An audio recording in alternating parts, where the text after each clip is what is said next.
नमस्कार फ्रेंड्स। दोस्तों आज हम बात करेंगे कि ईवीएम मशीन में वोट देने के बाद क्या होता है। दोस्तों जैसा कि आप लोगों को पता है, जो भी भारत में जो भी शख्स 18 साल से ऊपर हो जाता है उसे वोट देने का अधिकार मिल जाता है। अगर वो भारत का नागरिक है और 18 साल से अधिक का है तो उसका वोट बन जाता है, वो मेल हो या फीमेल हो। दोस्तों आप लोगों ने देखा होगा कि जब वोट डलते हैं तो अब अधिकांश जगह लोकसभा में या विधानसभा में जो वोट डाले जाते हैं तो ईवीएम के द्वारा डाले जाते हैं। अब ईवीएम के माध्यम से जब वोट डाले जाते हैं तो कई पार्टियों के द्वारा एलिगेशन लगाया जाता है कि ईवीएम में गड़बड़ी कर दी गई है, या आप लोग नॉर्मली सुनते होंगे कि ईवीएम में अदला बदली कर दी गई है, जिसका कारण वो फलानी पार्टी जीत गई है, फलानी पार्टी में ये काम कर दिया है। या ईवीएम का आपने बहुत विरोध भी देखा होगा, अभी लोकसभा इलेक्शन से पहले चारों तरफ विरोध हो रहा था। तो हम आपको वो बात बताने जा रहे हैं कि जब ईवीएम में जब वोट डल जाता है तो उसके बाद क्या होता है। दोस्तों आप लोग देखे होंगे, जैसे ये एक ईवीएम मशीन होती है जिसमें तरीके से यहाँ प्रत्याशी का नाम होता है, यहाँ पार्टी होती है और यहाँ पे चुनाव चिन्ह होता है। यहाँ पे एक बटन लगी होती है, इसके सामने ही यहाँ पे बटन वगैरह लगी होती है, जहां पर आप लोग जब दबाएंगे तो एक आवाज होती है, पी की आवाज होती है। और यहाँ पर इस साइड में ही एक बॉक्स टाइप का रखा होता है, जिसमें आप जिस पार्टी को वोट देंगे उसी पार्टी, वहां से एक पर्ची होती है, एक पूरा ट्रांसपेरेंट करके होता है, कांच का बना हुआ होता है, जिसमें आपको एक पर्ची दिखाई देगी। इसमें एक पर्ची लगी हुई है, यहाँ दिखाई देगी। जैसे जिस पार्टी को आपने वोट डाला उसी पार्टी में आपको दिखाता है उस प्रत्याशी का नाम प्लस जिस चिन्ह पे आपने डाला। जैसे मान लेते जैसे साइकिल पे आपने वोट डाला या अन्य किसी पे वोट डाला, तो आप वही पर्ची आपको इस वाले बॉक्स में गिरती हुई दिखाई देगी। क्लियर? तो आप ये देख सकते हैं कि वास्तव में आपका वोट इसमें गया है या नहीं। ये इसका टाइम होता है दोस्तों 7 सेकंड का। ठीक है, 7 सेकंड का टाइम होता है। 7 सेकंड तक आप इसमें देख सकते हैं। तो आप यहाँ पे जैसे ही दबाएंगे, इसके बावजूद आप देखेंगे कि 7 सेकंड तक आप इसमें देख सकते हैं, आराम से देख सकते हैं कि हमने जिसको वोट दिया है, जिस प्रत्याशी को हमने वोट दिया है, उसका नाम प्लस उसका जो चिन्ह, जिस चिन्ह पे दिया है वो चिन्ह, और जिस पार्टी का वो कैंडिडेट है उस पार्टी का नाम आता हुआ दिखाई देगा। उसमें एक पर्ची गिरेगी उस डिब्बे में, जो कि कांच जैसा बना हुआ डिब्बा होता है, और उसमें गिरेगी जाके। बाद में दोस्तों इसी ईवीएम, जितने भी ईवीएम होती हैं, इन सभी ईवीएम मशीनों को पोलिंग ऑफिसर होते हैं, जहां पर वोट डलता है वो पोलिंग होती है। हर एक पोलिंग पे एक पोलिंग ऑफिसर होता है। ये पोलिंग ऑफिसर आगे जाके प्रोवाइडिंग ऑफिसर को सारी इकट्ठी करते हैं जाके। ये पोलिंग ऑफिसर बाद में, जैसे चुनाव मतदान डलने का टाइम मान लेते हैं 7 बजे से स्टार्ट होता है और मान लेते हैं 5 बजे तक चलता है।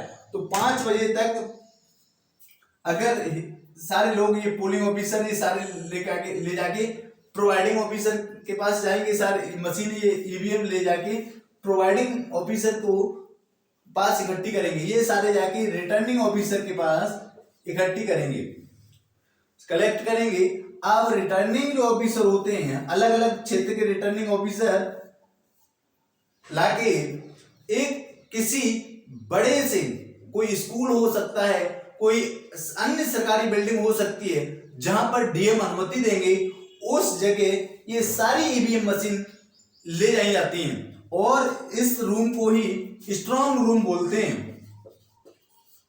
इस रूम को ही स्ट्रांग रूम बोलते हैं। इसकी जो व्यवस्था होती है, जो मतलब इसकी सुरक्षा व्यवस्था होती है, बहुत ही पुख्ता है, इंतजाम किए जाते हैं। दोस्तों अब देखने वाली बात इसमें यह है कि जब ये वोट डल जाते हैं, तो जब ईवीएम मशीन को इन सारे ऑफिसर के देख रेख में यहाँ पे सील किया जाता है, ईवीएम मशीन को सील किया जाता है। इसमें एल्युमिनियम की एक सील लगाई जाती है। आप लोगों ने देखा होगा कि इस पे सील लगा दी जाएगी, जैसे जो सील जैसे बिजली के मीटर पे लगी होती है एल्युमिनियम की सील, अगर जैसे कुछ खुलता है तो टूट जाएगी।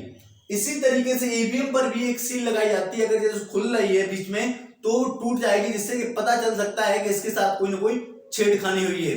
दोस्तों अब देखने वाली बात ये होगी, ये सारी ईवीएम पे सील वगैरह लग के इन सबको स्ट्रांग रूम में ले जाया जाता है, स्ट्रांग रूम में इकट्ठा किया जाता है। स्ट्रांग रूम समाप्त जो होता है वो जिलाधिकारी तय करते हैं कहाँ पे स्ट्रांग रूम बनाया जाता है। हालांकि हर बार स्ट्रांग रूम बदल भी सकते हैं जिलाधिकारी, लेकिन संभवतः एक ही जगह होता है जहां पे जैसे कोई बड़ा स्कूल हो सकता है, कोई बड़ी मंडी हो सकती है, या अन्य कोई सरकारी बड़ी बिल्डिंग हो सकती है। कभी कभी जिलाधिकारी अपने घर के नजदीक या अपने घर के पर भी स्ट्रांग रूम बना सकते हैं, जहां पर स्ट्रांग रूम में ईवीएम की बहुत ही कड़ी व्यवस्था, चौक चौबंद व्यवस्थाएं होती है इसकी। अगर जैसे कोई यहां पर जब ईवीएम जहां रखी है, जिस स्ट्रांग रूम में ईवीएम रखी है, इसके जब कोई अगर यहाँ पे पुलिस वाले अगर ड्यूटी कर रहे हैं सारी जब अंदर ईवीएम हो जाएंगी, इसके बाद इस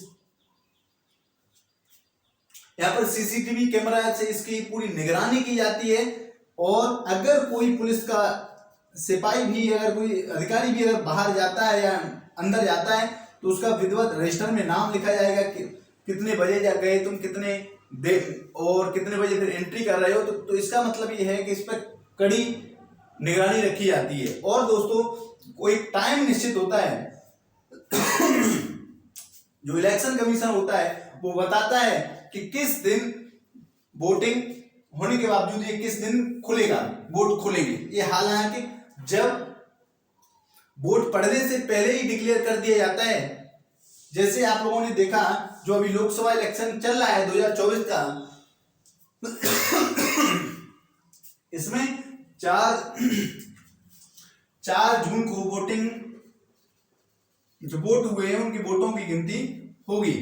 तो दोस्तों ऐसे ही डेट इसकी पहले से क्लियर कर दी जाती है। और जितने अलग अलग चरणों में चुनाव हो रहे हैं, कई चरणों के चुनाव इसमें हो भी चुके हैं। आप बहुत जल्द देखेंगे कि 4 जून के बाद वोटिंग जब गिनती होगी तो भारत की तस्वीर अलग बदल सकती है। आपको बहुत ही समझदारी के साथ वोट देना है, सारी चीजें सोच समझ के वोट देनी है। आपको इन सारी चीजों को देखते हुए, रोजगार को देखते हुए, क्या आपको रोजगार मिला, क्या देश की गरीबी दूर हुई, क्या 2 करोड़ नौकरियों का जो वादा किया गया था वो पूरा हुआ, क्या किसानों की आय दोगुनी हुई, क्या तमाम ऐसी चीजें हैं जो आपको तय करनी है। दोस्तों ये लोकसभा का महापर्व है, इसमें हर किसी को वोट देना चाहिए जिसका वोट बना है। एक वोट से ही सरकार बनती है, एक वोट से ही बिगड़ती है। तो इन सारी चीजों को देखते हुए आप जरूर वोट करेंगे। मैं उम्मीद करता हूं आपको ये वीडियो जरूर पसंद आया होगा और इसको लाइक भी करिए। जय हिंद।